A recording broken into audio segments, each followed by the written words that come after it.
ainda. Preciso do meu slide aqui, só está na mão, hein? Esse é o tema: reprogramação da mente. Como assim reprogramação da mente? Eu preciso reprogramar minha mente? Como reprogramar a minha mente? Nós estamos vivendo dias em que as pessoas, grande parte das doenças, são doenças oriundas de pensamentos. A matéria-prima, o causador da doença não é um vírus, mas são os pensamentos. E a gente tem falado sobre isso. Domingo passado nós falamos sobre pensamentos, a revolução dos pensamentos. Mas hoje eu quero falar com você sobre reprogramar a mente. Abra sua Bíblia lá em Romanos, capítulo de número 12. Paulo escrevendo aos Romanos, nos versículos 1 e 2, ele diz assim: portanto, irmãos, rogo-vos, pois, irmãos, pelas misericórdias de Deus, que apresenteis o vosso corpo por sacrifício vivo, santo e agradável a Deus, que é o vosso culto racional. E não vos conformeis com este século, mas transformai-vos pela renovação da vossa mente, para que experimenteis qual seja a boa, agradável e perfeita vontade de Deus. Jesus, obrigado pela leitura da palavra nessa noite. E eu sei, Senhor, que essa palavra, ela pode ser tão libertadora, porque há tantas pessoas sofrendo das mais variadas enfermidades originadas na mente. Quantas pessoas aqui, Senhor, estão travadas na sua vida, engessadas, não conseguem romper, não conseguem avançar, por causa de pensamentos, por causa de uma mente travada. Quantos aqui, Senhor, foram reprogramados para que no momento de pressão deem uma crise de taquicardia ou pânico? Quantas pessoas, Senhor, estão sofrendo com crises de ansiedade?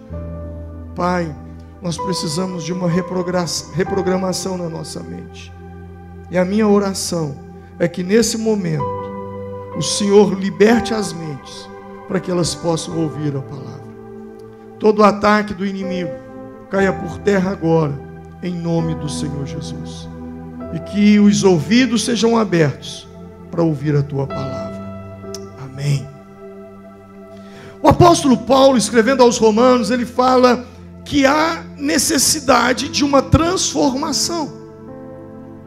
E essa transformação, ela vem pela mente transformada, pela renovação da mente. E quando uma mente ela é transformada, há uma mudança nas emoções. As emoções da pessoa mudam. As vontades da pessoa mudam. A sua consciência se torna mais clara. As suas decisões e escolhas são mais assertivas. Por isso Paulo está dizendo: vocês precisam de uma transformação na mente. A bem da verdade, você nunca sofrerá uma transformação na sua vida se primeiro você não sofrer uma transformação nos seus pensamentos. Se você não mudar a sua maneira de pensar, você não vai mudar a sua vida. Alguém disse que nada muda se nada muda. E essa mudança, ela começa nos pensamentos. Porque quando você muda a sua maneira de pensar, você muda a sua maneira de sentir. Quando você muda a sua maneira de sentir, você muda a sua maneira de agir. E quando você muda a sua maneira de agir, você muda os resultados na sua vida. Os resultados serão diferentes. Paulo diz: há uma necessidade de uma transformação. A sua vida nunca mudará se primeiro os seus pensamentos não mudarem. Paulo, o apóstolo, está nos dizendo sobre uma renovação na mente. Talvez você nunca percebeu isso, mas desde que você nasceu, a sua mente está sendo programada, ou programada para o sucesso. E o que eu chamo de sucesso? Sucesso é cumprir o seu propósito de vida, é cumprir o propósito pelo qual você foi criado. Isso para mim é definição de sucesso. Sucesso não tem a ver com dinheiro, sucesso não tem a ver com posses, sucesso não tem a ver com situação material. Sucesso tem a ver com você cumprir o seu propósito. Vou usar uma metáfora. Qual é o sucesso da goiabeira? Produzir goiabas. Qual é o sucesso de uma mangueira? Produzir mangas. Qual é o sucesso de uma jabuticabeira? Produzir jabuticabas. Nós nascemos com um propósito, independente de que A ou B ao nosso redor esteja vivendo. O sucesso dele não é o seu sucesso, porque ele tem um propósito de vida e você tem outro. Então você não tem que medir a sua vida pela vida do outro, mas você tem que medir a sua vida pela sua vida. Se você tiver que se comparar, compare-se consigo mesmo. Pastor, a minha vida é uma competição. Que seja, mas que você venha competir com quem você era ontem, e amanhã você precisa ser melhor do que você é hoje. É aí que mora o caminho, é aí que você dá entrada no caminho. Sua mente, ela precisa ser programada para o sucesso. Entendeu o que é sucesso? Cumprir o propósito pelo qual você fora criado. Mas há pessoas cuja mente foram projetadas, programadas para o fracasso. E o que é viver uma vida de fracasso? É viver uma vida sem sentido. E aí eu repito, não tem a ver com posses materiais, não tem a ver com recursos financeiros, mas tem a ver com realizações. É você se sentir realizado. É você sentir que você nasceu para fazer aquilo que você está fazendo. É você sentir que você nasceu para viver aquilo que você está vivendo.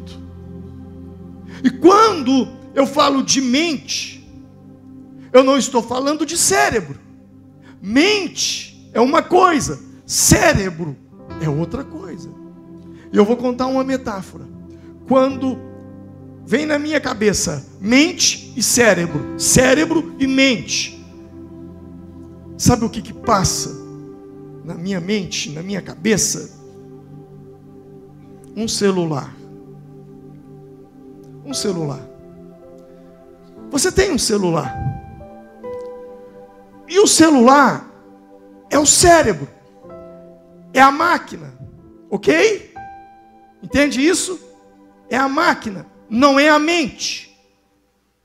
O cérebro é a máquina. Bom, se o cérebro é a máquina, então o que é a mente? A mente é o sistema operacional do seu celular. Se você tem um iPhone, o seu sistema operacional é um iOS. Se você tem um Samsung, um Galaxy, sei lá, o seu sistema operacional então é um Android. É aonde é o sistema operacional que faz o seu celular funcionar. E dentro do seu sistema operacional, aí estão os aplicativos que você usa. Estou falando assim, uma linguagem muito metafórica, para que todo mundo tenha capacidade de entender o que é mente, o que é cérebro. Cérebro é o aparelho. Mente é o sistema que faz o aparelho funcionar. Agora, os aplicativos que estão aí são suas crenças, aquilo que você acredita. É o seu padrão mental. E o seu padrão mental influencia na sua forma de agir, na sua forma de sentir, na sua forma de decidir, na sua forma de ver a vida. Preciso de conversar com um amigo meu. Você vai lá no seu sistema operacional e você entra no aplicativo de WhatsApp. Preciso saber o que vai acontecer na igreja. Você entra lá no seu sistema operacional do seu celular e você entra num aplicativo chamado Instagram, lá está a agenda da igreja. O Facebook, lá está a agenda da igreja. Ou vou entrar no site da igreja. Quando você está diante de uma situação e você tem que tomar uma decisão, você busca o aplicativo. Na vida, você tem aplicativos instalados aí na sua mente, padrões mentais. Por exemplo, a forma como eu motivo uma pessoa não é a forma como eu motivo outra pessoa. Tem gente que ele é motivado por meio de pressão. Você põe pressão nele, ele anda. Mas tem gente que você bota pressão nele, ele trava. Você conhece gente assim?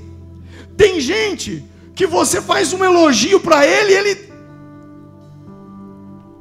vira um foguete para trabalhar.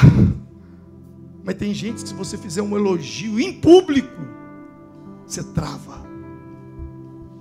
Porque essa pessoa voltada para processo. Quer entender mais sobre isso? Leia o meu livro. Não sei se tem, está na gráfica, está saindo mais uma edição, que é Discipulado Comportamental. Mas o que eu quero que você entenda é que as suas crenças, aquilo que você acredita, e quando eu falo de crença, eu não estou falando de religião, eu estou falando de crença de vida. Porque tudo que você vê, você conta uma história para você, e você dá um significado naquilo.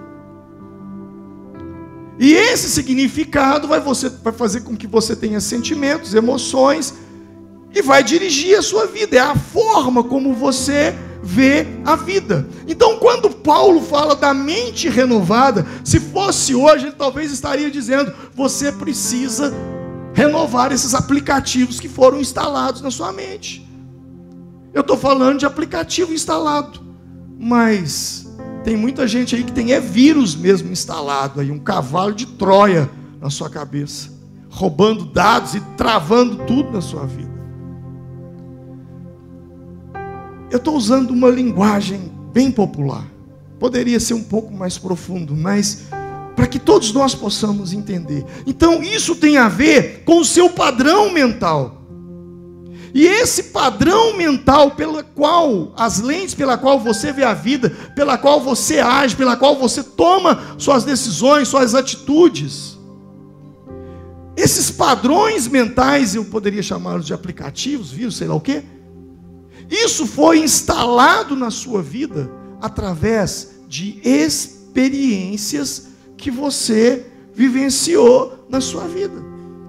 E tais experiências que você experimentou com seus pais, experimentou com seus irmãos, experimentou com seus colegas, experimentou num relacionamento de namoro, de noivado, casamento, tudo isso vai influenciar na forma como você vai ver a vida. A moça teve um único namorado. E eles ficaram noivos. Na semana do casamento, o rapaz termina um namoro, um noivado, e diz: eu não vou mais me casar com você. Os casamentos já estavam distribuídos, a festa já estava contratada, já estava marcado na igreja, no cartório, e ele desiste, larga tudo e vai embora, e foge. A moça que recebe essa experiência, instala-se um padrão mental, um aplicativo ou um vírus, e a partir daquele momento, de tanta dor dessa experiência e sofrimento, ela diz: eu nunca mais vou me relacionar com nenhum homem, porque homem não... Aí, tá vendo? Vocês já sabem, está instalado aí. Homem não presta, né? Por causa dessa experiência que ela teve. Eu poderia usar tantos exemplos, né? Essa semana eu entrei numa live com o pastor Edilson, até aprendi muito com ele, porque ele deu uma palavra lá sobre fé e perdão que eu nunca tinha ouvido. Nunca tinha ouvido. E a hora que ele falou, eu falei: opa, se você não participa das lives dele, segunda a sexta, 6h20, 6h20 no Instagram da igreja. Entra lá que você vai aprender muito. Essa semana eu quero estar com ele lá na semana de oração. Vou ver se eu consigo participar de alguns dias. Mas presta atenção nisso. Uma moça convive com seus pais, mas ela tem uma mágoa muito grande do pai. O pai teve um relacionamento muito abusivo com ela, de xingamentos, de pancadaria, de opressão, de sua vagabunda e sua prostituta. E essa moça ficou muito machucada. Ela não consegue se relacionar com o pai, ela não consegue olhar na cara do pai. Mas agora ela diz: Deus me abençoe, eu preciso de um casamento, eu quero me casar para fugir dessa casa, para eu ter um homem que me ame, um homem que me valorize. E de repente ela conhece uma pessoa, e ela se relaciona com essa pessoa, e ela o ama, e ele também a ama, e eles se casam, e o casamento deles é uma maravilha. De repente ela se vê grávida, e agora o moço que era o marido dela, agora não é mais somente marido, mas também é pai do filho dela. E quando o menino nasce, o casamento toma um outro rumo, as coisas não vão bem, eles começam a discutir muito, ela começa a pegar muito no pé dele, e começa a dizer: você está parecendo com o meu pai, mesmo jeito, e a coisa complica. E aí de repente esse casal vem para a igreja e diz: pastor, ore por nós, porque a nossa vida era uma maravilha, mas fizeram uma macumba para mim, e nosso casamento está acabando. Na verdade não fizeram macumba, o problema é que ela tem uma falta de perdão com o pai. E agora o marido já não é mais somente marido, o marido agora também é pai. E ela não consegue se relacionar com o pai. Então ela desloca a dor do pai para o marido. Faz sentido? Mas quando começou essa confusão? Não, começou depois que eu tive filho. Quando a gente não tinha filho, nossa vida era uma maravilha. Parece que o meu filho é o problema do meu casamento. Não é que o filho é o problema do casamento, é que existe uma falta de perdão. Por que também não dizer da mãe? Aquela mãe que traz os filhos debaixo das asas, como uma galinha traz ali os pintinhos. E mãe é assim mesmo, mas tem umas que exageram tanto que não deixa o pai se aproximar. O pai quer levar o menino para o futebol, ela não deixa. O pai quer levar o menino para brincar, ela não deixa. Para nadar, para pescar, ela não deixa. Por quê? Porque ela traz o menino só com ela. E esse menino cresce, se transforma num adolescente, e o pai não consegue fazer parte da vida do filho. Sem perceber, ela está gerando uma doença emocional na mente desse menino. Porque esse menino se torna um rapaz. E agora ele conheceu uma moça, se apaixonou por ela, vão se casar. E depois que eles se casam, ele começa a projetar na esposa a figura da mãe, porque a pessoa da mãe na vida dele foi tão forte. Isso acontece muito em casos de divórcio. A figura da mãe na vida dele é tão forte, que o tempo todo ele fica comparando a esposa com a mãe. Ah, mas você não cozinha igual minha mãe. Ah, mas minha mãe nunca passou uma roupa desse jeito. Não, mas minha mãe... Faz sentido? E de repente ele começa a projetar a figura da mãe na esposa, e não vai dar certo, porque a esposa não é a mãe. Mas há uma carência, há algo muito forte dentro dele com relação à mãe. E de repente a esposa não consegue satisfazê-lo, ou ele não se satisfaz com ela. Por quê? Porque ela não consegue preencher o espaço da mãe. Sabe o que acontece? A maioria dos homens que traem suas mulheres, suas esposas, eles buscam numa outra mulher a figura da mãe. Ela parece tanto com minha mãe, mais do que minha esposa. Se apaixona por ela, separa da mulher e se casa com ela. Passa um tempo, ele começa a comparar a segunda esposa com a mãe. Não vai dar certo. E vai para a terceira, quarta, quinta, sexta. São padrões que foram instalados na mente da pessoa, e isso precisa de uma reprogramação. Daí a importância de uma nova programação mental. Uma mente programada, porém, segundo a palavra de Deus. Instalar aplicativos da palavra de Deus. os ensinamentos da palavra de Deus. A lei do Senhor é perfeita e restaura a alma. Lâmpada para os meus caminhos é a tua palavra, luz para o meu caminho. Jesus disse: errais por desconhecer as Escrituras e o poder de Deus.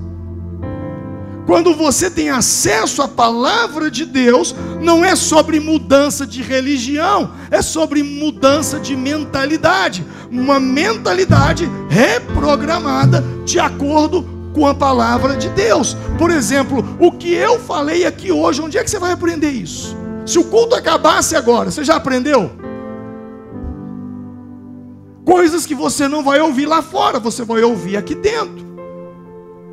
Porque você vai estar ouvindo de acordo com a palavra de Deus. Uma mente transformada, ela dá outro sentido à vida. Ela dá outros significados nos acontecimentos da vida. A mente precisa ser transformada. Ela precisa ser reprogramada. A mente não transformada, quando uma pessoa não experimenta essa transformação na mente, essa pessoa, ela vive debaixo de acusações. Ela vive debaixo de falsas crenças. E quando eu me refiro de acusações, não é de terceiros, acusações próprias. Por exemplo, se é uma pessoa que viveu numa casa que tinha uma escassez financeira muito grande, foi instalado na mente dela o aplicativo da escassez, o vírus da escassez. E essa pessoa vai conviver com isso. Gente, eu me lembro que quando eu era criança, doido por doce, mas lá em casa não tinha condição de ter doce. E eu falava assim: quando eu tiver o meu primeiro trabalho, eu vou comprar 10 latas de leite. Era leite moça naquela época. Hoje é leite condensado. Mas acho que ainda tem o leite moça, né? Eu comprei. Por a minha mente de escassez. Eu achava bonito. Eu abri a geladeira e falava: não, peguei meu dinheiro, tudo que eu ganhei, comprei em leite condensado. Me deu hipoglicemia. De tanto comer doce. Porque uma mentalidade de escassez, sabe? A mentalidade de escassez, muitas vezes, ela impede você de prosperar, você de romper, você de ganhar dinheiro. Por quê? Porque na sua cabeça, você foi implantado na sua mente que dinheiro é sujo. Dinheiro é coisa suja. Rico não vai para o céu. Você escutou isso? E aí todas as vezes que você está próximo de entrar numa boa receita financeira, ter uma boa renda, alguma coisa acontece e descamba e você perde as oportunidades da vida. Por quê? Porque sua mente está programada para você não ganhar dinheiro. O seu inconsciente ou seu subconsciente vai te afastar daquilo. As coisas vão acontecer, você vai falar: pastor, eu não sei, parece que tem uma coisa do diabo. Todas as vezes que eu estou para melhorar de vida, surge uma grande oportunidade, eu a perco. Não, o diabo pode sim ter muita parte nisso, mas o que mais importa nessa situação é que você precisa retrabalhar, você precisa reprogramar a sua mente. Porque você aprendeu a vida inteira que dinheiro é sujo. Então, se dinheiro é sujo, eu não posso ganhar dinheiro. Você aprendeu a vida inteira que rico não vai para o céu, porque vai para o céu somente os pobres. Jesus disse que é mais fácil passar um camelo pelo fundo de uma agulha do que um rico entrar no céu. Está na Bíblia? Tá. Só que não é agulha de costurar roupa. Jerusalém era cercada de portas, havia inúmeras portas, e uma das portas de Jerusalém se chamava agulha. Então as pessoas naquela época, os seus ganhos eram na agricultura, na pecuária, e quando eles iam vender as suas coisas, eles iam para a cidade. E quando eles passavam na porta, era cobrado imposto. Os ricos era cobrado impostos. Já os pobres, eles iam para a porta chamada agulha, porque na porta da agulha não havia cobrança de impostos. Então os ricos, para sonegar os impostos, pegavam seus camelos cheios de cargas e iam passar na porta da agulha. O camelo entalava na porta e não passava, a fiscalização chegava. Mas você aprendeu que rico o camelo passa no fundo da agulha, então o rico não entra no céu. Então na sua cabeça, eu não posso ser rico, eu não posso melhorar de vida. Está vendo como é que muitas crenças erradas foram instaladas na nossa mente? Paulo está dizendo, nós precisamos de uma transformação na mente, nós precisamos de uma reprogramação. Tem gente que tem condições de comprar um carro zero, mas não compra porque tem vergonha. Por quê? Porque foi instalado na cabeça dele que fulano comprou um carro zero porque ele rouba, porque ele é isso, porque está traficando, porque não sei o quê. E ele também entrou na onda e falou, olha lá, fulano está roubando, olha lá o carro dele, Beltrano está roubando, olha lá o carro dele. Agora ele melhorou de vida, ele tem condição de comprar um carro, mas ele fala, se eu comprar eles vão falar que eu estou roubando, então eu não vou comprar. Tem vergonha, tem medo, porque é uma escassez. Tem gente que não consegue se vestir bem, não consegue. Por quê? Porque tem vergonha, porque é uma crença. E o que dizer das crenças de incapacidade? Gente que antes de começar ele já diz, eu não vou conseguir. Ele não tem uma carteira de habilitação, ele precisa tirar a carteira de habilitação, mas no fundo do coração dele foi instalada uma crença de incapacidade, uma crença de não merecimento. Eu não mereço isso, eu não mereço aquilo. Sabe, pastor, como é que eu identifico isso? Eu vou te dizer como. Como é que você lida com elogio? Quando alguém te elogia, como é que você reage? Tem gente que, quando você faz um elogio para ele, ele fica todo desconcertado. Por quê? Porque ele foi criado à base de crítica. Pancada, pancada, pancada, pancada. O tempo todo. Quando ele fazia uma coisa boa, ele falava, agora minha mãe vai me elogiar. E a mãe dizia, tá bom, mas o seu primo é bem melhor que o seu. Sabe, esse tipo de gente, ele tem dificuldade com elogio. Não, ele até acredita que quando a gente elogia, ele pensa que a gente está criticando. Ele pensa que a gente está debochando, porque recebeu um elogio, porque não sabe lidar com elogios. Bom, a mente precisa ser reprogramada. E como que a mente é reprogramada? Ela é reprogramada como ela foi programada, através de experiências. Tudo isso que eu falei, eu poderia ficar a noite toda falando disso e mais um pouco. Tudo isso foi implantado dentro da gente a partir de experiências que nós vivemos. Outro dia eu encontrei com um casal, e esse casal morava juntos, mas eles ainda não eram casados. Eu disse, o que os impede de casar? E ele disse assim, não pastor, que a gente está muito bem morando junto, eu tenho medo de casar e acabar o nosso casamento. O que vai mudar?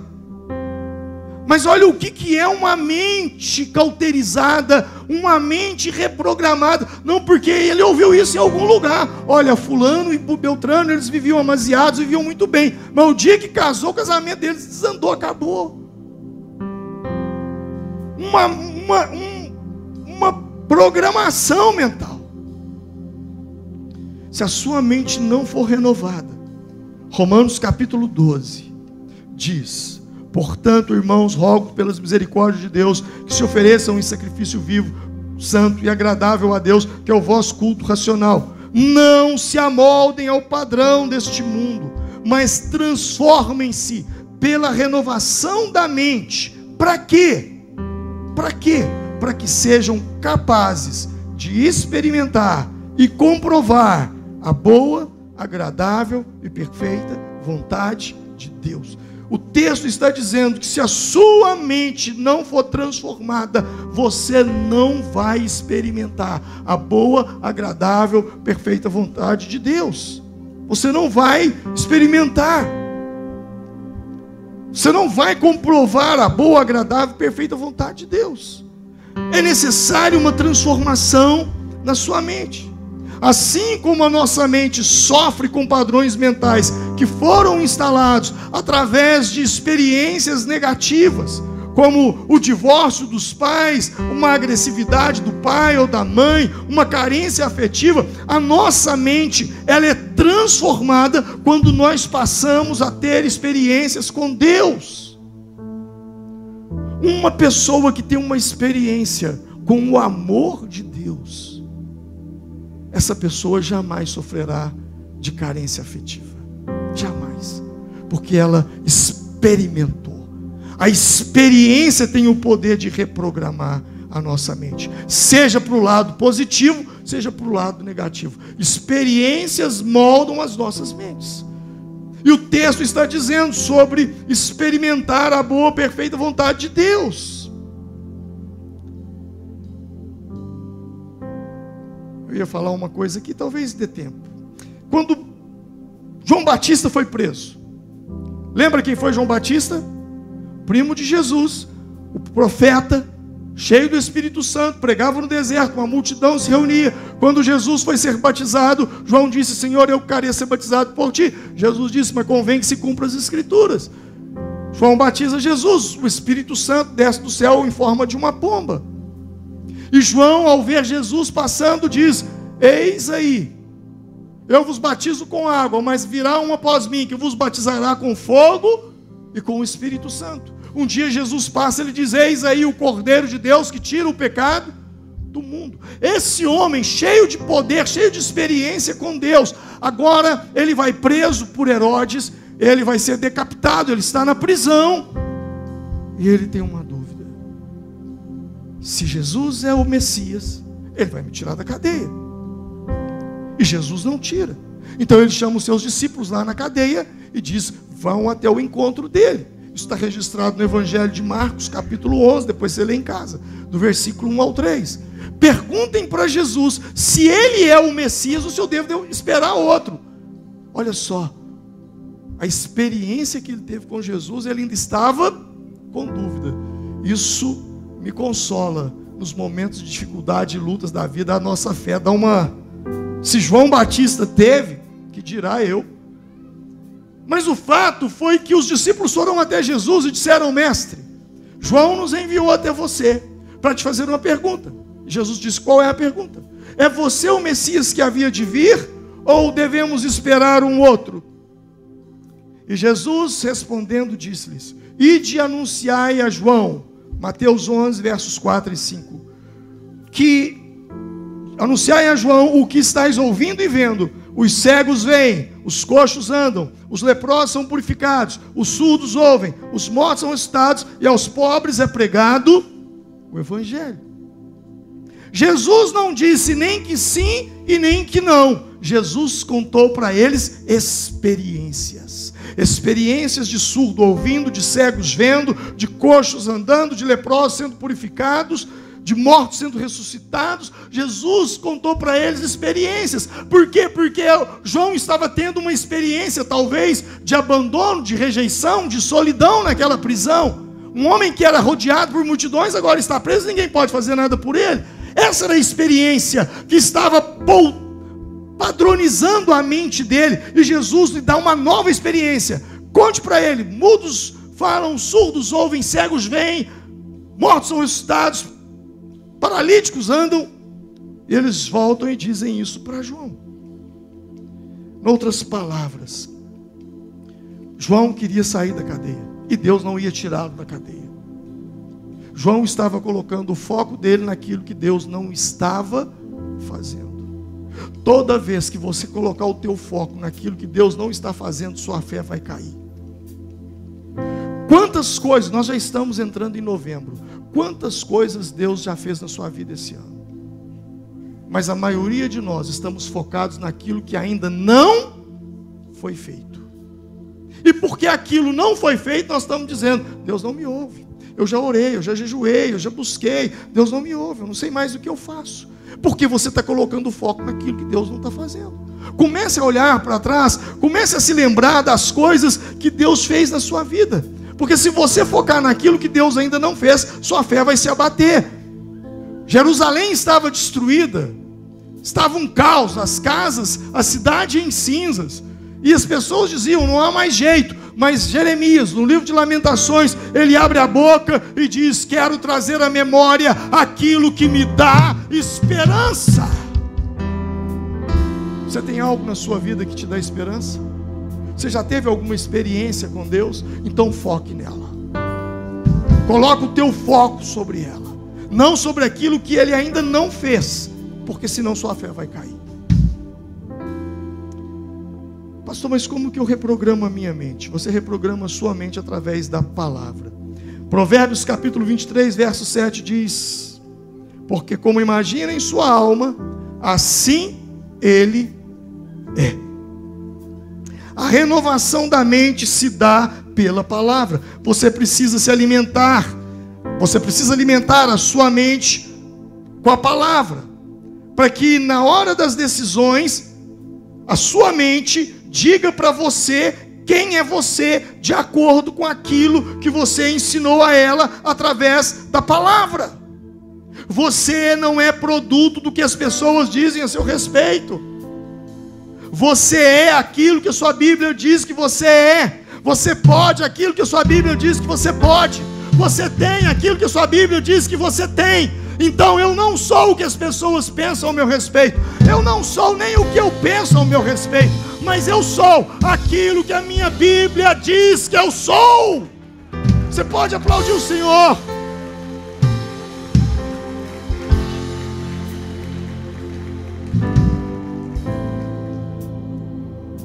Muitas vezes eu sou bombardeado na minha mente. E todas as vezes que a minha mente tenta me sabotar, eu penso comigo: esse pensamento que eu estou tendo corresponde à verdade de Deus sobre mim? Porque se não, que pensamento corresponderia? Você precisa pensar de acordo com a palavra. Muitos pensamentos são atormentadores. Eu disse a semana passada: pensamento a gente não controla, pensamento a gente lida, a gente organiza, mas a gente não controla. Mas quando você tem conhecimento da palavra, você pode até pensar: eu sou burro, eu sou pobre, eu não vou conseguir. Mas de repente você se pergunta: esse pensamento corresponde à verdade de Deus sobre mim? Esses questionamentos à base da Bíblia, eles derrubam essas falsas crenças que você tem sobre você, ou que as pessoas lançam sobre você. Porque se você acreditar naquilo que as pessoas dizem sobre você, e que muitas vezes seus pensamentos dizem sobre você, você não vai experimentar a boa, agradável e perfeita vontade de Deus. Mas se você pensa de acordo com a palavra, você experimentará a boa, agradável e perfeita vontade de Deus.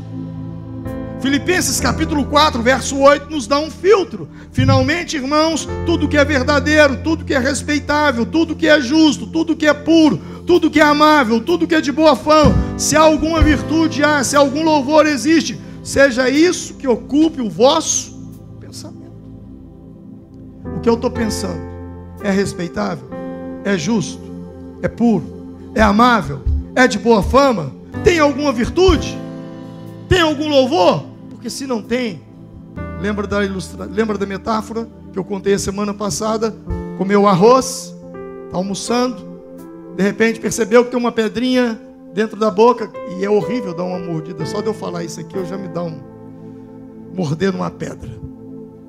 Mas quando você morde uma pedra, você não fica mordendo nela. Ah, pedra, agora você vai ver, vamos ver quem pode mais, se é você ou meu dente. Você não faz isso, nem engole. O que você faz? Vai com um cantinho ali, a língua, puxa, tira e joga fora. É assim que a gente deve lidar com o pensamento. Quando vem um pensamento ruim, imediatamente separa, descarta e joga fora.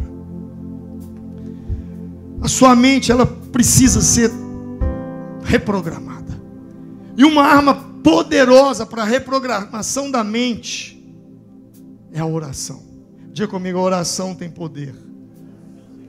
Porque a oração, ela tem poder de mudar a química do nosso cérebro.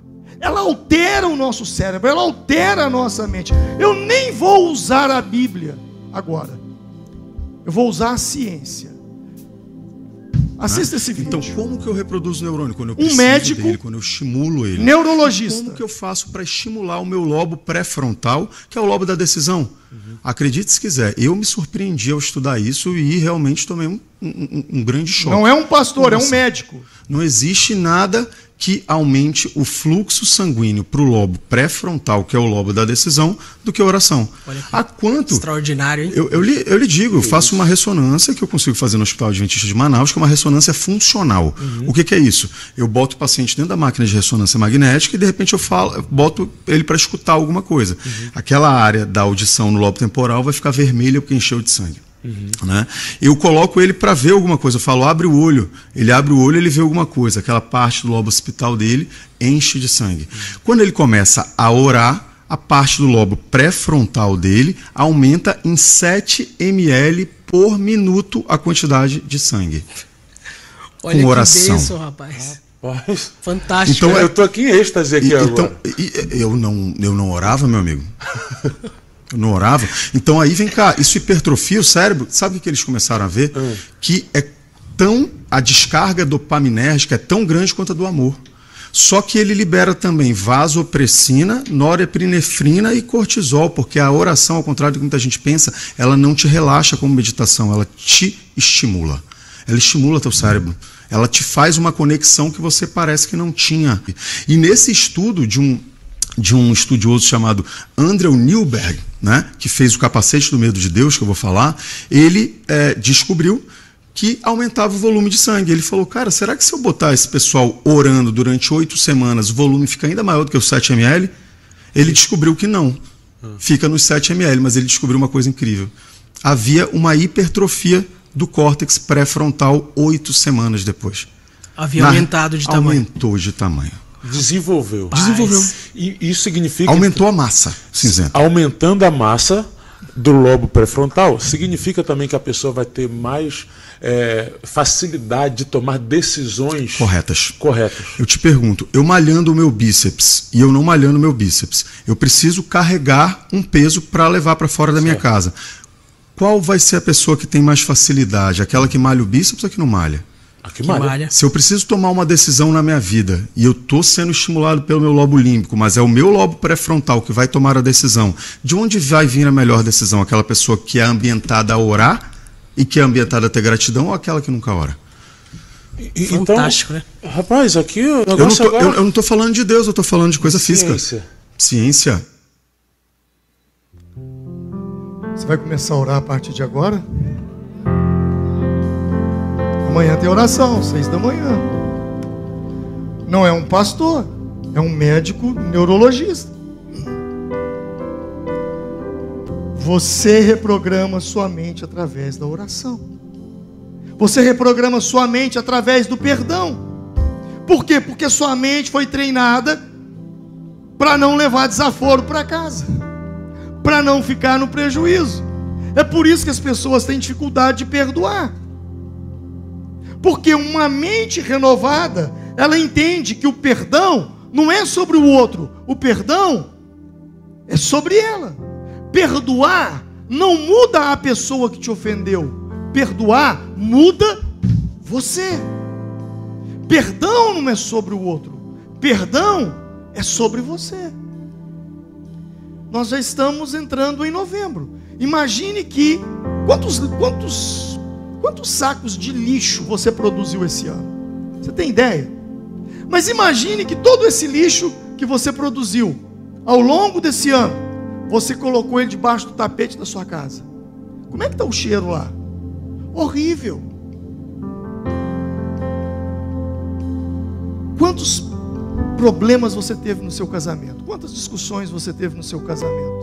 Quantas palavras você falou que não deveria ter falado?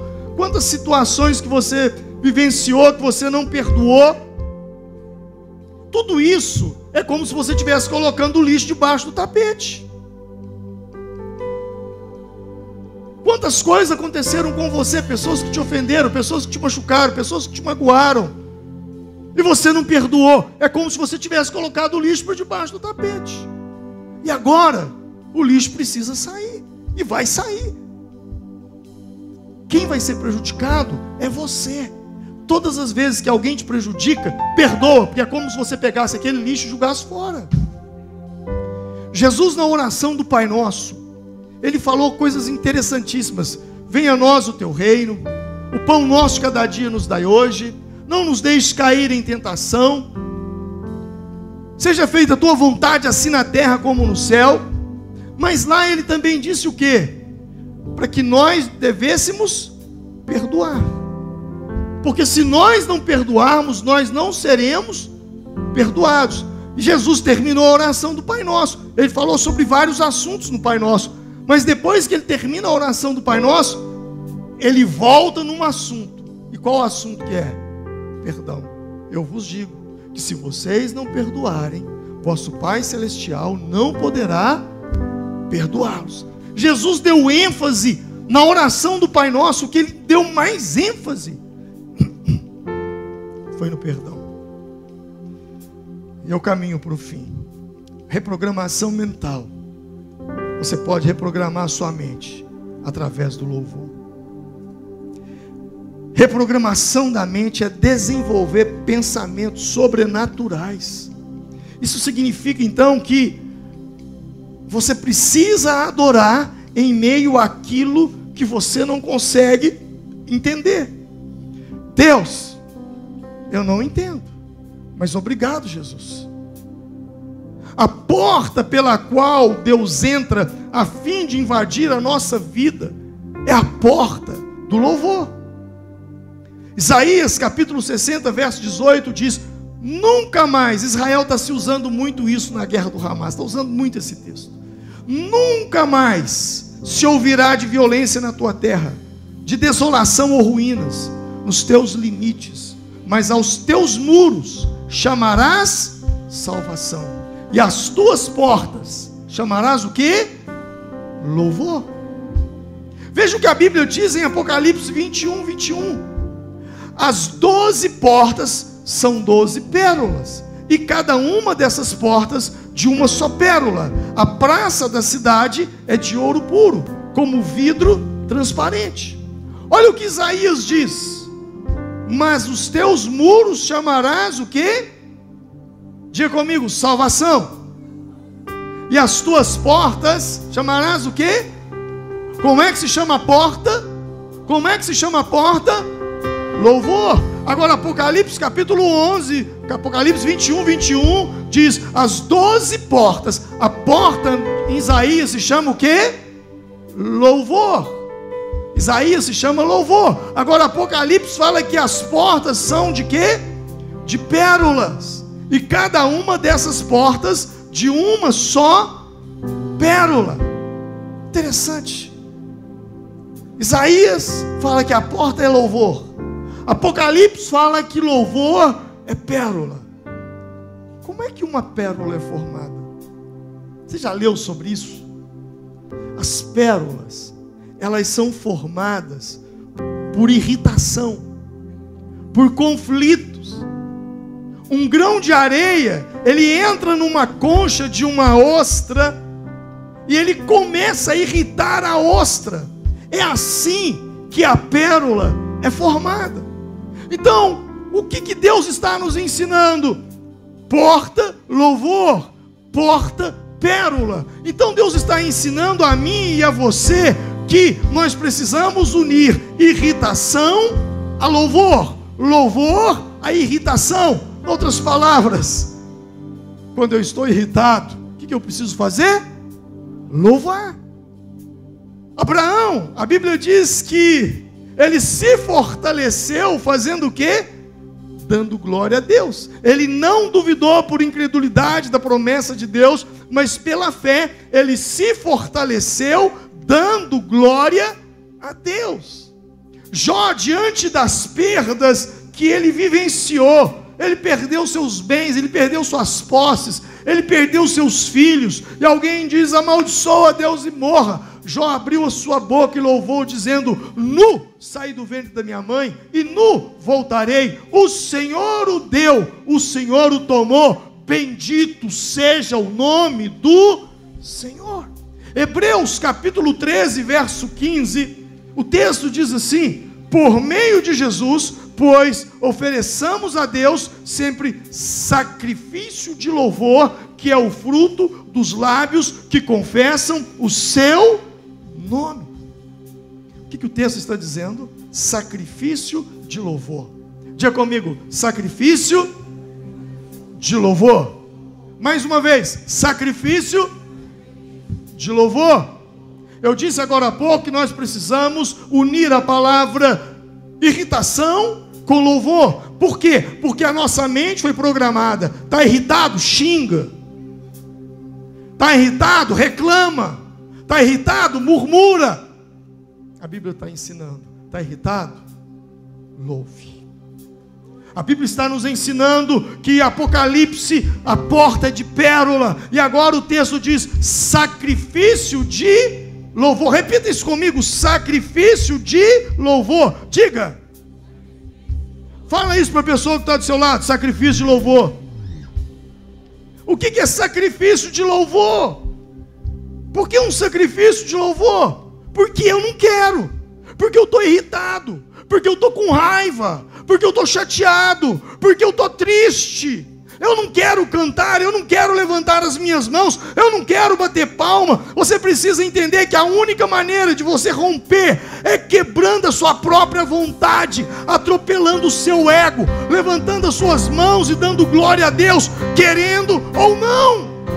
Alguém vai dizer, mas pastor, isso é uma hipocrisia, porque eu estou triste. Eu não sou hipócrita, eu não estou sentindo. Eu tenho que ser sincero com os meus sentimentos. Não, não tem não. Você não tem que ser sincero com os seus sentimentos, porque os seus sentimentos são mentirosos. Os seus sentimentos mentem. Os seus sentimentos já te enganaram muitas vezes na vida. Jeremias 17:9 diz: enganoso é o coração mais do que todas as coisas. Você não tem que ser fiel às suas emoções, elas estão mentindo para você. Pare de ouvir suas emoções e comece a dizer a elas como elas devem se comportar. Foi Martin Lloyd Jones quem disse: você já percebeu que grande parte da sua infelicidade na vida deve-se ao fato de você ouvir a si mesmo, ao invés de falar a si mesmo?